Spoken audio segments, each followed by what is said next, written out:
Hey everyone, and it's that time again. And stay throughout the whole Facebook Live today because I have something that I'm going to share with you at the end. So, today I'm going to talk to you. I want to talk to you about, are hashtags on Instagram important?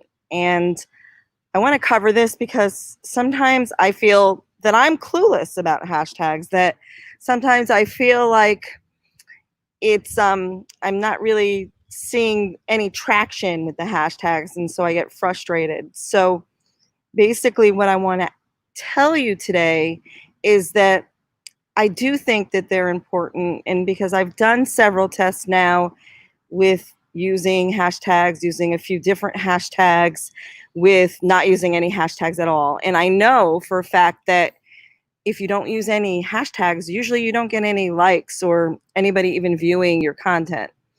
So I just want to, tell you a few things of why they're important, why I think hashtags are important. And one is, it really helps your content get more discoverable. It really, like, if I use hashtag social media marketing and anybody's looking and researching that up, they're actually going to see my content. And I want to be able to, I want my content to be seen.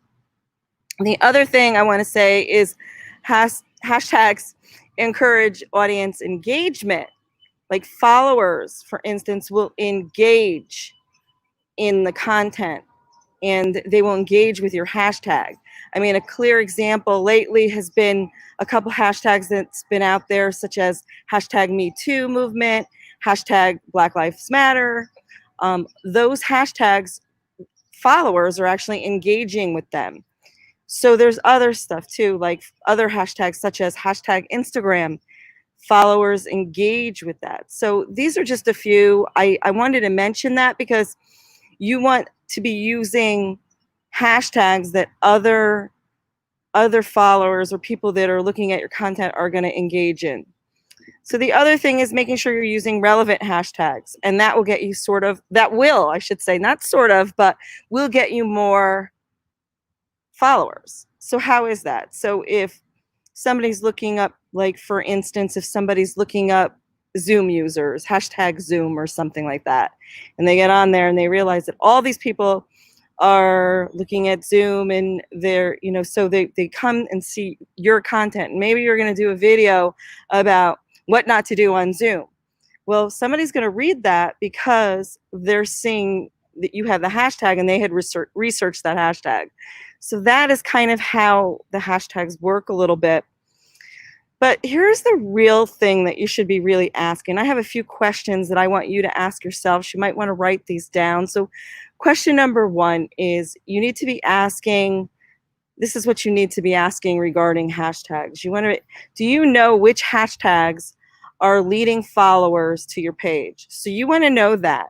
So start, maybe mixing up the hashtags a little bit. Now remember, you can use 1 to 30 hashtags. So you want to, maybe limit them and keep on using one hashtag over again and move it around a little bit and see, or maybe just use that hashtag. So, and see how many engagements that you get and how many followers come out of that hashtag. The other thing is, what are some important hashtags in your industry? So for instance, social media would be one, digital marketing would be one for me. So think about that, and just, how many, just think, I want you to start thinking about how many of these hashtags are really working on your platform. So this is Lorraine, and of course, I do have one more announcement. Live at 5 is not a good time. I'm not getting a lot of engagements during Live at 5. Plus, it's not a good time for me and my family. So what I want to do is, I'm going to switch the time and I'm going to move it to 1 p.m. daily. So tomorrow I will be back here at 1 p.m. And I hope you'll join me. I hope you, have been enjoying the content that I've been given. And then I have one more announcement. Tonight, I'm going to put a survey up on on some of my community pages, such as my business page, BizGone Social, and my social media marketing tribe group. And I would love if you would fill out this survey. I am planning on launching a podcast next week, and I just kind of want your input. All right, you guys all have a really fantastic evening, and I will see you tomorrow at 1 p.m.